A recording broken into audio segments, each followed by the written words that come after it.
Greetings and salutations, nerds. This is Praying for Superpowers, a show about the deeper meanings, messages, and intricacies hidden within nerd culture.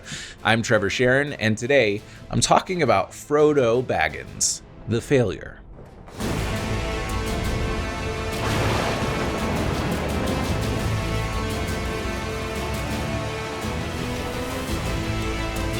Today's episode is one of an ongoing series looking at the Lord of the Rings from the perspective of a counselor. I think there's so many different human stories that we can pull out of this series that we love so much in nerd culture.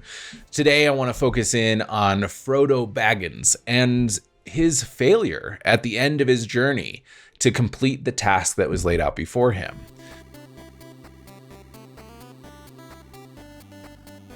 Let's establish first and make sure everyone knows that in the books, Frodo is 50. Right. And Sam is in his 20s. Yeah, it was... To establish their ages and then their familial relationships and then some aspects about that relationship. Well, and in the movies and in the books, the relationship evolves so much.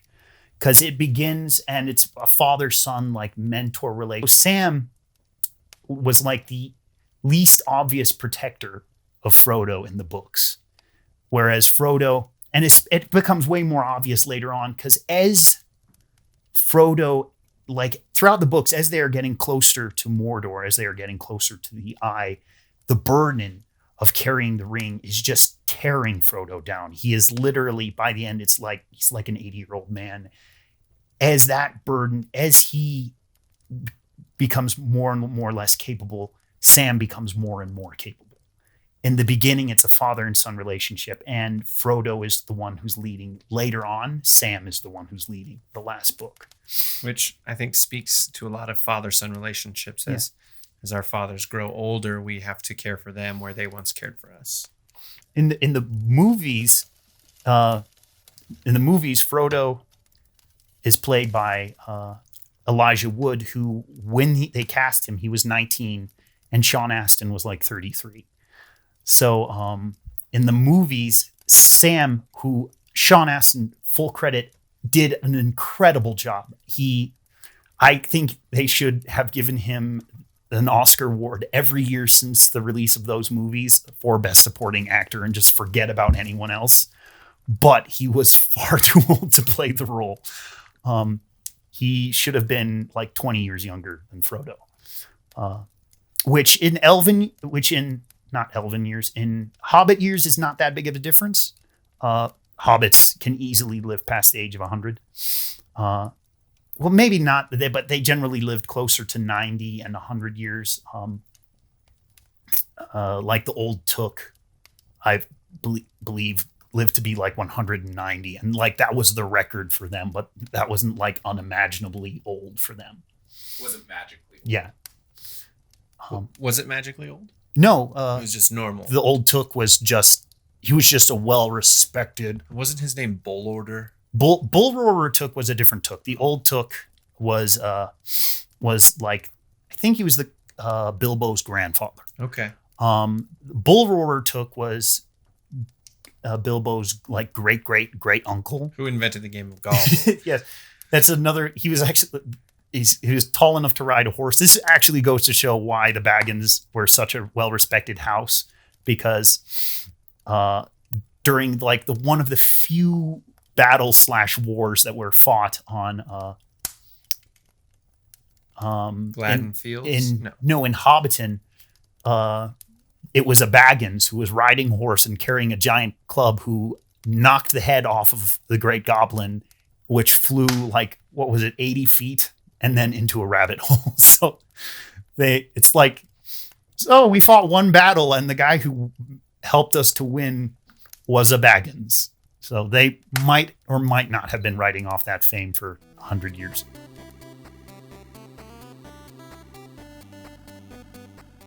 We see Frodo Baggins as this character who is resistant to the temptation of the ring, and that the hobbits have this natural resistance to it, and Frodo has this destiny to carry the ring to its destruction.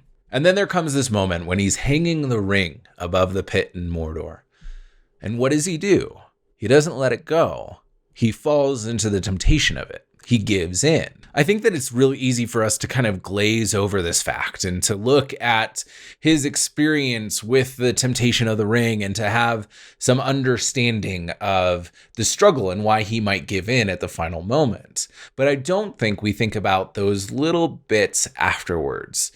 Because I can imagine that if I was given a task and I was working and struggling and finally at the moment of completion, and I gave in, I gave up, I quit, I turned against everything that I had just done, I would feel like a failure. I would feel like I had totally messed up. For Frodo, the only person who knows about his failure is Samwise Gamgee, somebody that he looks back on and he can see true friendship, true alliance, somebody who, even in the worst of moments, was by his side.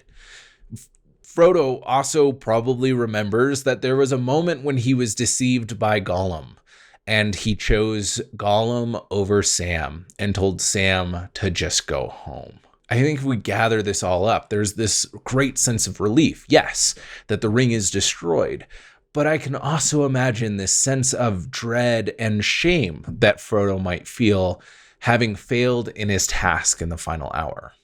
I wonder if some of the reason that Frodo goes onto the ships to leave Middle-earth is because he doesn't feel like he actually deserves any of the praise he gets. And I know that when he returns to the Shire after the Battle of the Shire, there's a lot of hobbits, most of the hobbits actually, that don't even know that he did anything worthwhile. They think that he's strange for having gone on these adventures, just like his uncle.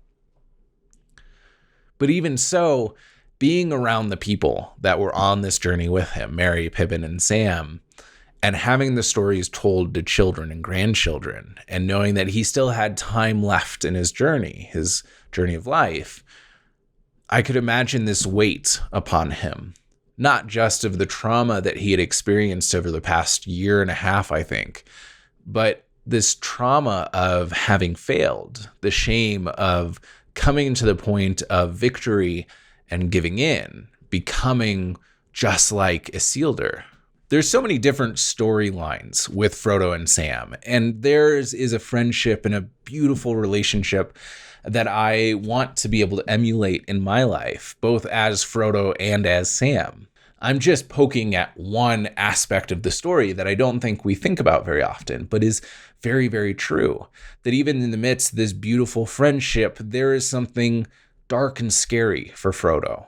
Because Sam knows that Frodo didn't make it all the way. He made it 99% and then gave up. And yes, I'm putting a lot more weight into this moment than maybe is appropriate, but I want to get home this idea that we can have moments of shame and failure in our lives that mark us for the rest of it. For Frodo, being bowed to by the kingdom of men may not have been as sweet because of this moment of shame, this moment of knowing that he didn't do it completely. It's kind of like if you've ever done a chore or a project and you left out one part of it because you just didn't feel like doing it, or it was too hard, or it was going to take too much work and you didn't think anyone would ever notice, and no one ever does. But then you start getting praised for it or thanked for it or even paid for it. And there's this little voice, this little feeling in the back of your head that says, you don't deserve this because you didn't do it all. You messed it up. You gave it only so much effort. Whether it's true or not, I think it's present. And I think it's probably present for Frodo as well. You made it so far. You made it all the way to Mordor. You went through all of this trauma and this pain and this struggle. And then the task was completed by accident. What does this mean for us? That's kind of the idea that I have for this series, is how does this apply to us? Because I think there's so much in the fantasy realm that has real life application, and this is no different. The first one is we need other people around us. Frodo would not have made it as far as he did if he didn't have Sam. And the task probably would have been actually failed if he didn't have Sam around. We need people in our lives who are able to encourage us towards our mission, towards the task that we are working to complete. We also need people we can trust with these secrets of failure. I think there's a part, yes, there's tension in the relationship between Frodo and Sam, where Sam knows about that fateful moment inside of the mountain.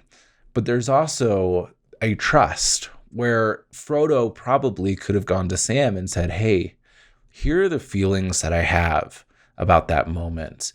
I'm so disappointed in myself that I wasn't able to complete the task. I'm so disappointed that I gave in at the last moment.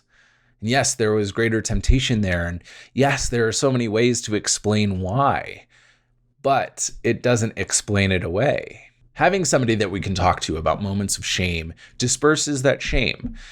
Shame is kind of like mold that grows in the dark and damp parts of our heart. And it grows more and more the more secretive it is.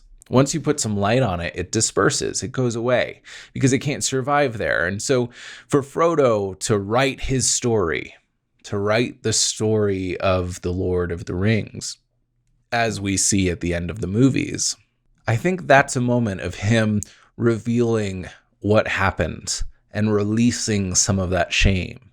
We do see this moment of relief when he joins the ship to leave Middle-earth, that it is a sad departing, and it makes me cry every time I read it or watch it. But it's also this moment of beauty, of Frodo gets what he deserves. He deserves to be able to join with these legends, to be able to leave a place that is hard and dangerous, the world that he saved.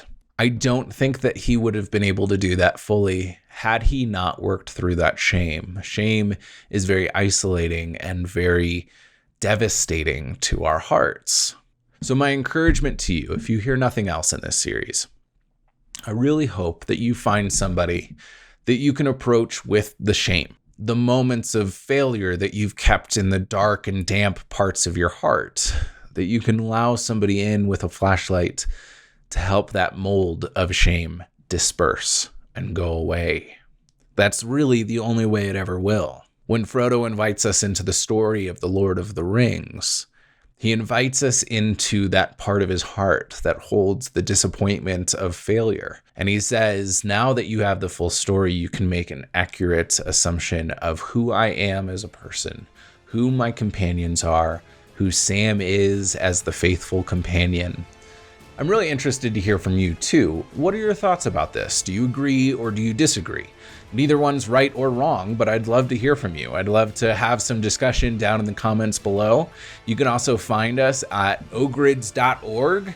We'd love to have a dialogue with you about this episode.